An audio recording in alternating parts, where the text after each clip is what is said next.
Welcome to the Experience Local, live with Russ Scott and our guest, Buddy Puckett.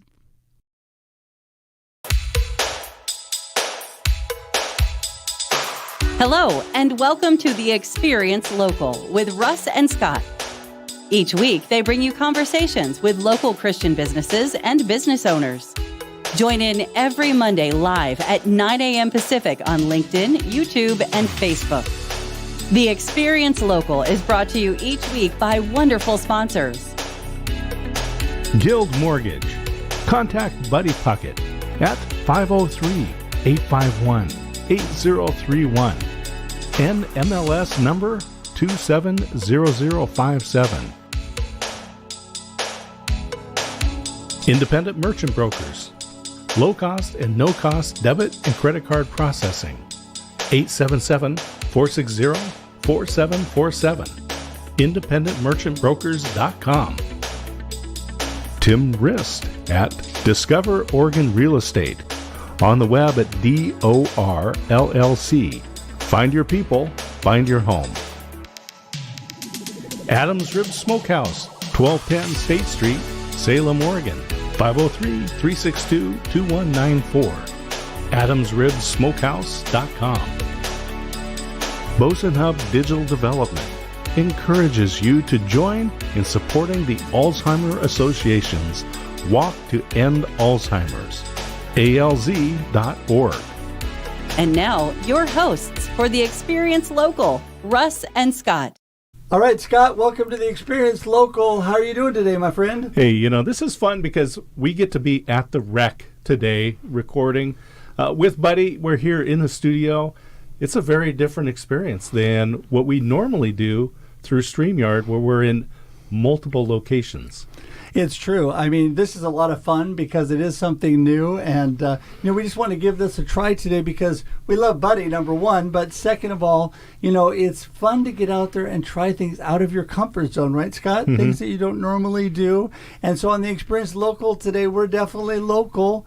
And we are just loving life. Yeah, so we're here at the rec in Kaiser, Oregon. We've got our special guest, Buddy Puckett of Guild Mortgage, and we're going to learn a lot today. Oh, my goodness. Yes, we are. And, from the time I met Buddy, he is just a blessing to me. And I know he's going to be to all of you today. And we just want to tell you guys that we love being here every Monday on the Experience Local, live with Russ and Scott. We live stream, as you heard in the intro, 9 a.m. Pacific on LinkedIn, Facebook, and YouTube, but also this goes out on radio, so it's so much fun. We love it. And don't forget, you can connect with us at local.theexperience.video. Right, Scott? Always, yeah. There you go. Please subscribe to the YouTube channel, because then you can watch in replay. You can share it with your friends, and people around the world can find out what is happening right here in the Mid-Willamette Valley. That's right, because, we're not just about our local. We're about local everywhere, wanting to encourage you that if you are involved in this amazing global community, don't forget your local community. And we love to talk to believers in business in our local community. That's what this is all about today. So we're thankful for that. And with that, I think we need to get Buddy. Yeah, absolutely. Let's get his mic hot and ready to roll. All right. So my good friend, Mr. Buddy Puckett of Guild Mortgage. How you doing, buddy? Hey, I'm doing great. Thanks for having me on here, you guys. You bet. This is great. So you guys normally do this virtually, right? Yeah, we do it virtually, but I'll say this is your home studio, right? Yeah, I've been here a couple times. Yeah, in fact, Russ and I just did one recently, and maybe Scott will have you on here soon. Hey, that'd be great. I'd love to come down, but you've got the home field advantage today. This feels a little different being on this side of the mic, but it's all good, man. I'm excited to be here. Appreciate you guys, what you guys stand for, and yeah. Pretty cool. That is wonderful. So cool. I'm actually doing what Buddy does, taking video as we're actually recording today. And, I just want to say that if you were looking for someone who's really focused on local and somebody who's focused on their faith, it would be Mr. Buddy Puckett. And, Buddy, I just appreciate that. First of all, let's just start off, give everybody a little intro. Who is Buddy Puckett? What are you up to? Hey, I've been trying to ask that question for a long time. Who is Buddy? And that's not a joke, really, because sometimes, I don't know about you guys, but what am I supposed to be about? Who am I? What's God had me do? And sometimes I don't know, if I'm being honest. I often meet with guys early morning over coffee. Like this morning, I had 2 coffee appointments. It's pretty typical. And I ask those questions like, who are you and what are you about? But sometimes the question gets turned on me and who am I and what am I about? But 26 years ago, I got in the mortgage industry. I was a tire guy. I worked at Les Schwab, and that's what I knew. Then I got into a sales position, and I didn't even know how to spell mortgage. So I'm a tire guy, right? That's still who I am, kind of. But I love to serve people. I don't know that I love mortgages so much, but I love guiding people how to be creative with mortgage and real estate, navigate finances, be accountable, to give. I don't know, just all those things really matter to me. So the things I love doing is encouraging people, kind of like you, Russ, and then exhortation is maybe a gift that God's given me to be an exhorter, but really I call it a challenge. So encourage people, challenge people, and then lastly to love on them. So it's really my story, but usually done somewhere over coffee in Salem, Oregon. So today's guest, Buddy Puckett of Guild Mortgage. Yeah. So 20-some years. I forget the exact number you just said. Yeah, 26. 26 years in the mortgage industry. You've seen some changes over that time. Yeah. The mortgage industry has taken us through quite a few different cycles, and obviously real estate cycles, history repeats itself. It may look a little different, but it's often similar. So, yeah, I would say 2001 we saw rates rise a couple percent. Then we had the 2008 crash.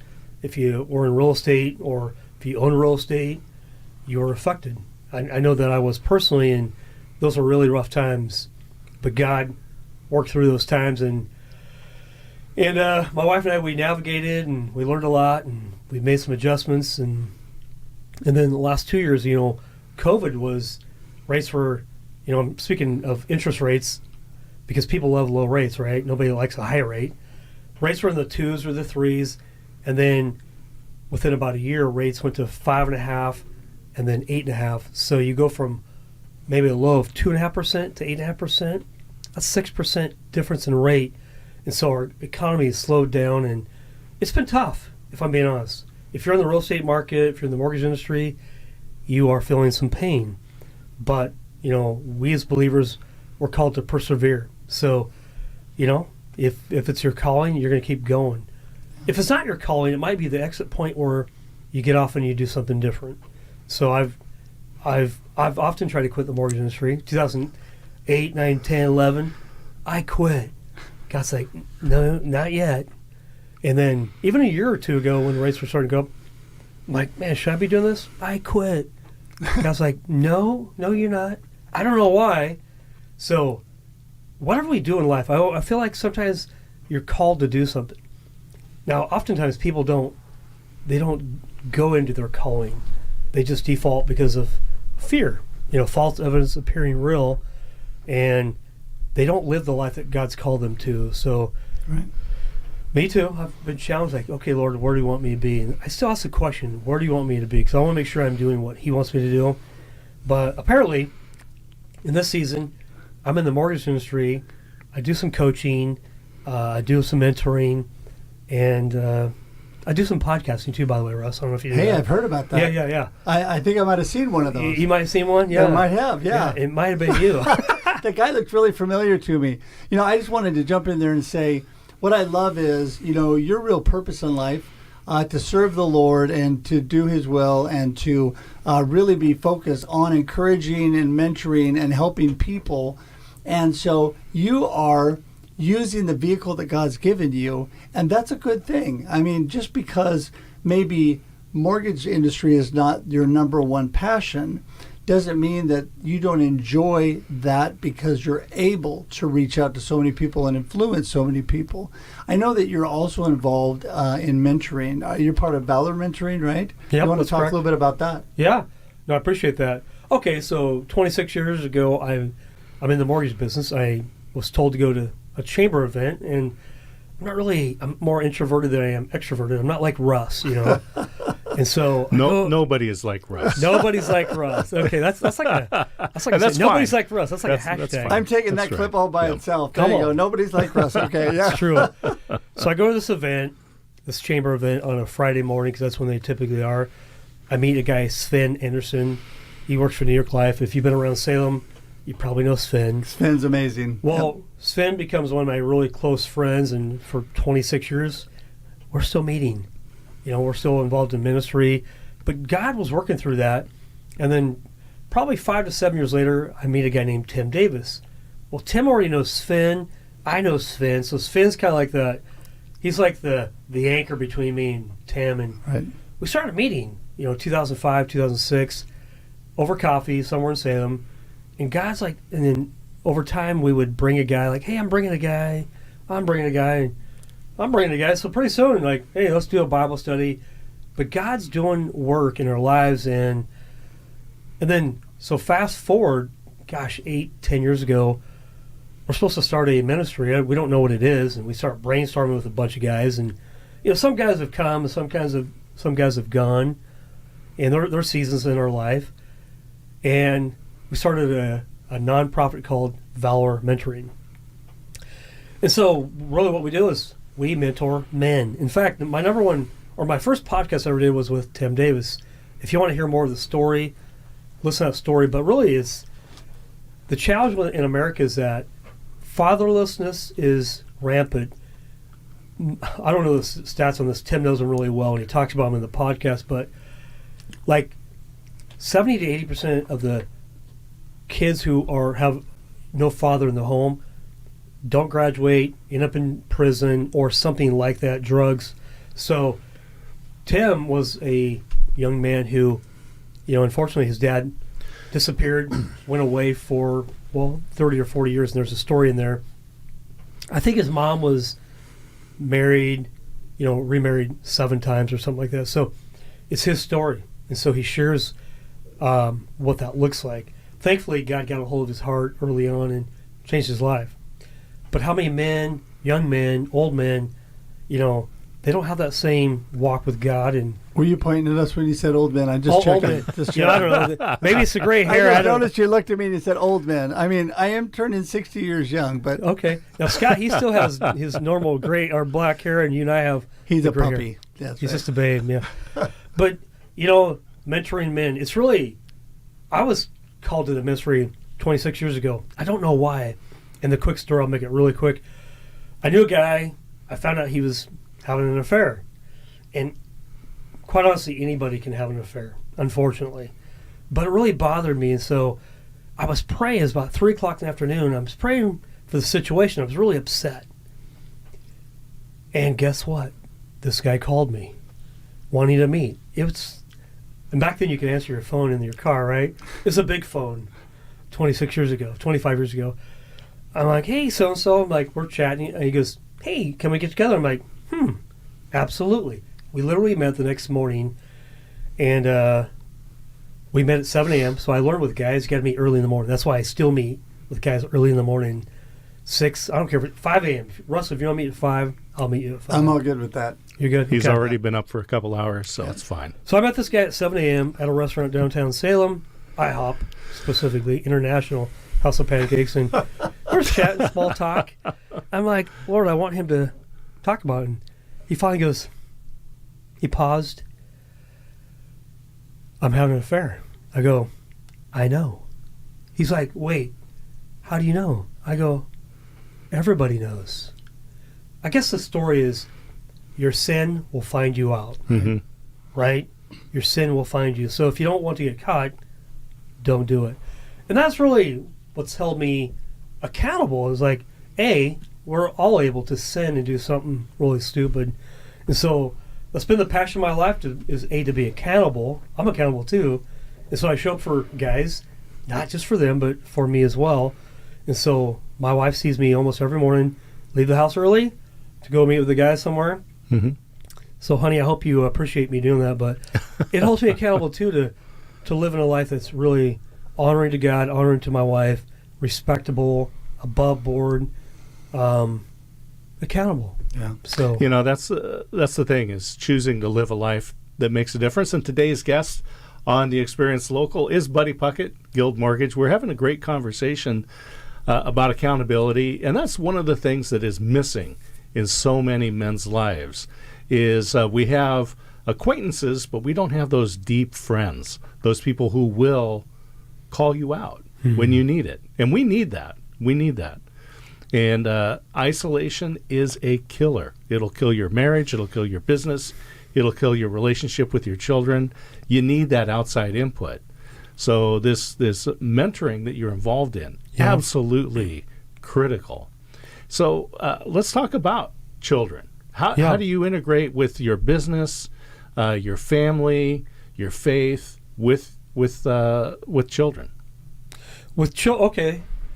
Well, great question. Well, first of all, I've got 2 daughters, and I became a believer at 28. About the time, we were married for 5 years, couldn't have kids, and then someone led me to the Lord. I accepted the Lord, and we have kids. Weird. And so God laid on my heart the conviction to teach my girls the scriptures every day and pray for them every day, and that I have. Not perfectly. I'm not a perfect human being, but that's been the desire and attempt of my life. A couple thoughts. You mentioned the word isolate, and I like Proverbs 18:1. It says, "A man who isolates himself seeks his own desire and quarrels against all sound wisdom." So me, let's say, if I don't show up at Bible study, at church, wherever, then I'm in isolation. So I know me being alone, any guy being alone, and we're pretty good about being alone. We can do that. And that's the problem with men. We need to actually come together. I think first and foremost, you have to have some conviction to be accountable. And, first of all, you have to love your wife as Christ loved the church. And you have to raise your own family first and foremost before you can go out and save the world. So when you talk about children, I can only speak of my own kids, my 2 daughters, teaching the scriptures, but also emulating Christ. I don't want to tell them what to do. I just want them to emulate what I'm doing if I'm following Christ. And so I've tried to practice just being, not telling per se. So does that answer a little bit of your question? No, I love it. Can you give us some practical things that you do outside of the home, maybe? Yeah. So I mentor men usually after high school, like for some reason, 5, 6, 7 years ago, because I've mentored lots of men, but the younger generation was really guys that were coming out of high school. I don't know why. I had some guys referred to me, and I would have them, they would have to come to my work, and we would start talking about, hey, what their goals were. They would kind of see my office, and they would have to make their way there. I wouldn't go to them. They'd have to come to me. And so they'd often have to ride the bus. They were 18, and it was interesting. They would show up week after week after week, and we did it for 12 weeks. I just created a 12-week curriculum where they would come to my office, get to know who they were, kind of what it wasn't necessarily Christian-based, but that's where it would ultimately lead. And that, for me, that's where I began really getting more involved. I enjoy meeting with married men early on, but the younger generation was just coming out of high school, and I love 18, 19, 20, 22, and have them show up early morning. Like, man, this is early, 7 a.m. Okay. 7 a.m. is not early, by the way. Yeah, but that to me was getting them when they're fresh. Right. There's nothing else going on. We can really have a candid conversation. And I say, really, as a mentor, I have to be vulnerable about my weaknesses, where I would struggle. Because I'm not, hey, tell me all your sins, but me not sure. If they think that I've arrived in some way, then they're going to feel less than. That's not what this is about. It's me going, hey, let me share with you my struggles, my flesh, and be the first to be vulnerable. And then, hey, how about you? And open the door. So that's where I'm at. Well, see, and I love that because it's living life, the good, bad, and ugly, everything, and being honest, right? Because life is not always smooth. In fact, what's interesting is, I love what you're talking about. We were having this discussion the other day with somebody about just authentic living and really, really living for Christ to model to your children, your family. It doesn't have to be this formal Bible study and this formal thing. It can be, this is what life is all about, and this is how I feel God wants me to be, and so you're living that. But I love the fact that you're talking about occasionally things happen, and you have to be a little vulnerable. I know with financial issues, I'll be a little vulnerable here. My beautiful wife and I had some financial issues, like everybody else. Just life happened. You're the only one, Russ. I don't know anyone else with financial problems. I know, and the money just got away from us. And then we met Dave Ramsey, who's amazing. Yeah. And actually not personally, but I get it. And so, but the whole thing was we utilized that whole process to mentor friends who are doing amazing because of that, to mentor our children, who we said, listen, don't make the mistakes we did. We didn't hide it. We said when we started this process and we got into trouble, it's because we isolated, because we were afraid to tell people the truth. And so we were honest with our children, and I think it's made a huge financial impact. I wish somebody when I was young would have said that. I had amazing parents, but financial wizards they were not. And I think it's because my dad always did really good and didn't have to worry about it. But man, I wish somebody would have told me early on, because I'd be a multimillionaire by now if I would have learned those principles years ago. And so it's just important to be authentic and awesome. So, and telling people what's going on with everything. So talk to me about maybe a situation you've had that's really modeled to your children out of something maybe that wasn't, whatever you want to share, that maybe wasn't the greatest day of your life. Russ, my life's been perfect, so I don't really have any situations. But just to your point with Dave Ramsey, one of my favorite quotes is Dave says, most people don't talk about sex or money, but apparently our parents had both. So, all right. Apparently. So going through the 2008 crash, I'm in the mortgage industry. I'm mortgage guy by day, flipping properties by night. And then the crash, all of a sudden, unbeknownst to me, the storm was brewing.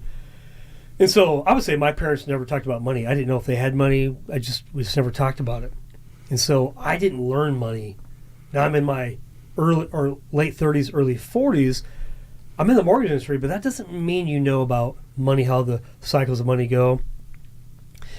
Then the 2008 crash comes, and it's quite a storm. I thought, you know what?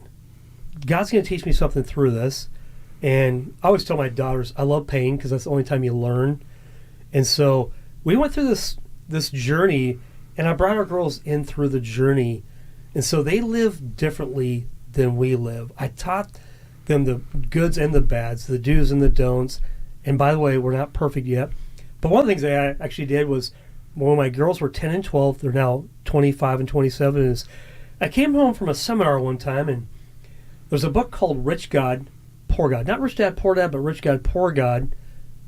And I came home, I was really wanting my girls to read a Christian-based book that led to Scripture. And I came home, I'm like, hey, girls, I've got a book for you to read. Like, oh, okay, whatever. I said, I'll pay you $50 each. It's funny. And my wife over here, she goes, well, if I read the book too, would you throw in an extra $50 per kid? That's $100 a person. I'm like, yes, I will. But, girls, if mom doesn't read the book, you get nothing. Ooh, there so you for go. $200, some accountability. Huh? Leverage. It's called leverage now. I love it. I love it. Leverage. And so I began teaching my girls early on. The trick was, though, I'd pay them, but they had a short window to read the book. Got my wife to read it. My wife's like, why aren't we doing this? Like, hey, good question. And so that got them making money, but then as they got older, they got to start using their own money. The trick is teach them how to make money, but also how to use money. Right. Don't give them money. Teach them how to use it. Savings account. So we'd go on trips. It's like, girls, I pay for the hotel, the airfare, the food, but all the stuff, it's on you.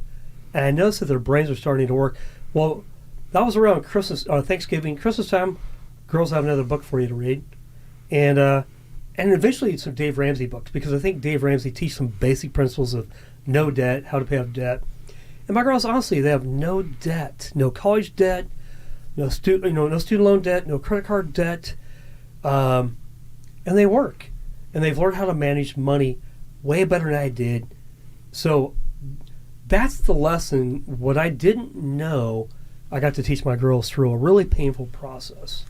So I tell you, today we're learning a ton from Buddy Puckett of Guild Mortgage here. Accountability, managing your money. Money is just a tool. Yeah. And I remember, we talked about Dave Ramsey. The first time that I ever heard Dave Ramsey on the radio, right? Some Southern-voiced guy talking to this couple on the radio. And they were saying, I'm out of work. My husband's out of work. Our unemployment's running out. We just can't find jobs. And his response to him was, are you telling me you can't deliver pizza? We're just holding out for the wrong things, right? You go, there are resources out there. You just have to not be proud. And so I just want to talk about that a little bit as we're starting to wind down.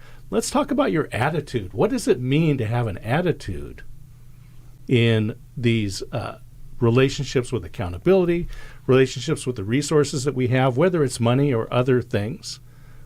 Let's talk about your attitudes. Yeah, great question. Well, I'll give you a case in point, if that's okay. So my oldest daughter's now 27, so I'll pick on her for a moment, but really both my daughters. When Emily, sorry Emily, this is about you, but great story. When she graduated from high school, I said, okay, it's the weekend. I go, guess what you get to do on Monday? Well, what's that, Dad? You get to get a job. What? And so I remember about halfway through that Monday, how's the job hunting? She said, yeah, I went out for about a half an hour and I didn't find one. I'm like, so I came home that night. That's not how this works. You leave home and you don't come home until you actually have one. And so I had to press her a little bit. Long story short, she finally got one, and she became she became a manager of Oddmo's Pizza, South Salem. Literally, she was managing people older than her, and over the next couple or 2 or 3 years, I got to help coach her as she managed these people because she was new. And but I've always pressed my daughters like, hey, I'm your dad, and because I love you, you're going to go through the pain of the exercise of moving out, getting a job, and being an adult. You want to be an adult, right? I'm going to treat you like one. I'm not going to sugarcoat anything. I don't give them anything that they can do on their own. The only thing I give them that I owe them is love. And the way I love them is through discipline, expectation, and love. So is that maybe a case in point? I always say you have to leverage people and figure out what's going to get them to move the needle forward. Is if they don't move forward, like if you live in this house, it's going to cost you more than it's going to be to own a home. I'm going to make it really painful. Period. Well, that is life. And I think that alone is a great gold nugget to end today on, because, I think that, it's navigating through the goods and the bads of life, but always knowing that God's going through it with us through those challenges. Like you said, through the pain and challenge is where we grow and where we learn, and where so many actually amazing things happen. It doesn't feel amazing at the time, but I tell you, we have to do that with our kids and with our family. And Scott, this has been an amazing discussion today, and I'm just so grateful to be here with all of you. Buddy, we're thankful that you're with us today. You are not only our amazing guest, but also a sponsor. We're so thankful for that, because, it is just all about coming together in the local community. So we just want to say thanks for being here today. Hey, thanks for having me. One last plug, take me 10 seconds. One of my favorite podcasts is with my daughters. Usually I interview people, but they interview me, and really the good, bad, and the ugly is unveiled there. So there's more to the story. Molly Green, she's married, and Emily Puckett, if you ever want to listen to it. So thanks, where do they go to find out information about you? Yeah, on the podcast? Anything. So you can go to YouTube and just Google my name. I have a podcast called Conversations with Buddy. You can hop on Apple Podcast and find it that way. You can Facebook. So I follow Russ, so you can find me through that way. There you have it, man. There we go. Find him. Well, listen, thanks so much, Scott and Buddy. It's been an amazing, amazing day. Our first big experience, and we made it, and we're so glad you were with us. Have an amazing week, and we'll see you next Monday. Thanks, guys. Thank you for tuning in to The Experience Local with Russ and Scott. Listen to the program on Spotify or wherever you listen to fine podcasts. Join in every Monday live at 9 a.m. Pacific on LinkedIn, YouTube, and Facebook. We look forward to seeing you next time on The Experience Local with Russ and Scott.